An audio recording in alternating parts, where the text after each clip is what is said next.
Ilama Tranglalpa Okay.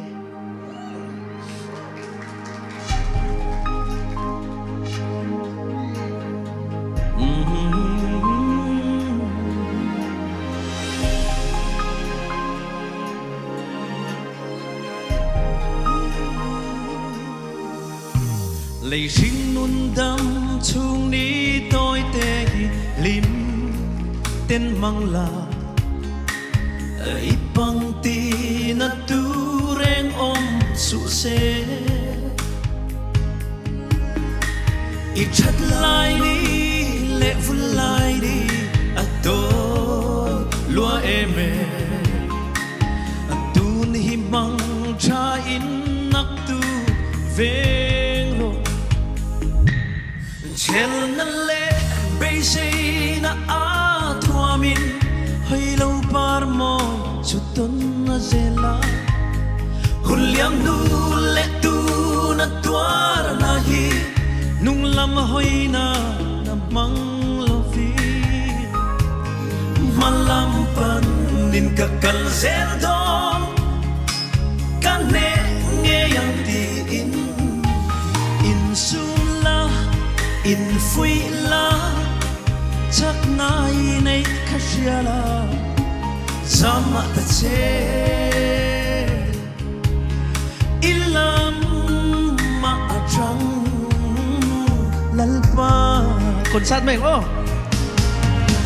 ising non thom thu an so na chiat thiang lâu mi tui câu chuak tu kha a chan ni zong am van hoa yin thi bin lâu nang ven trên mặt xe lên ngao tên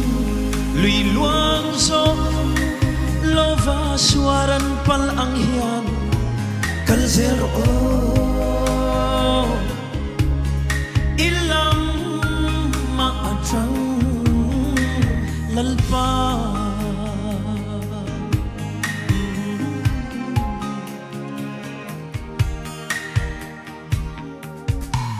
Achangin ding lama kalin Achangin vei lama Klug le din formin ihun iman Nun dak nei lo nun nget thei lo Bei sei bo mei mo Mi van duai ka van ni te lul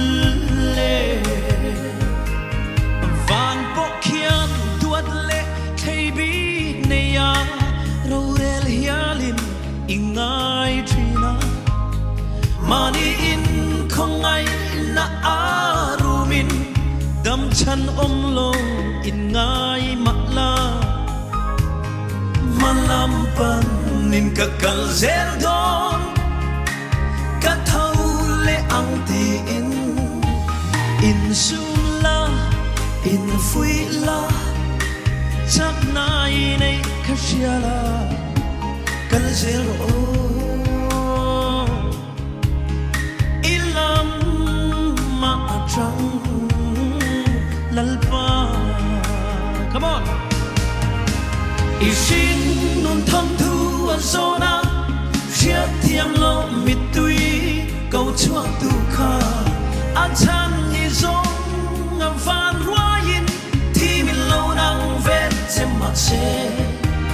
lên ngao tên lùi luang gió lo va suaran pal ang hian kal zero ilam ma atang lalpa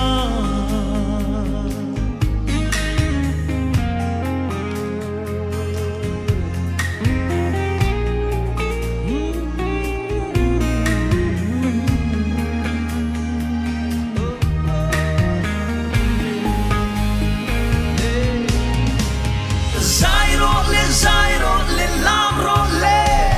I chat lai chu chen te le Rui lau ngai lo ven nun lim na Van nun khatim zok te la Lo ho te Angai dam che Chum kim te in ra ang o ilam makan trăng zeldo ilam ma trăng lalpa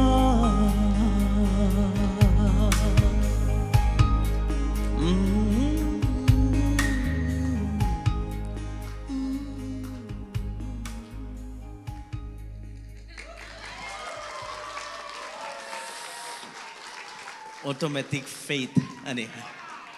อะไรกันลองรู้ตัวแกแต่ข้านใจหนวมก็ใจตัวนั้นส่งมิวสิกหนวมรู้ตัวมั้งไอ้เงี้ย mixing เขาเทียมเลยไหม good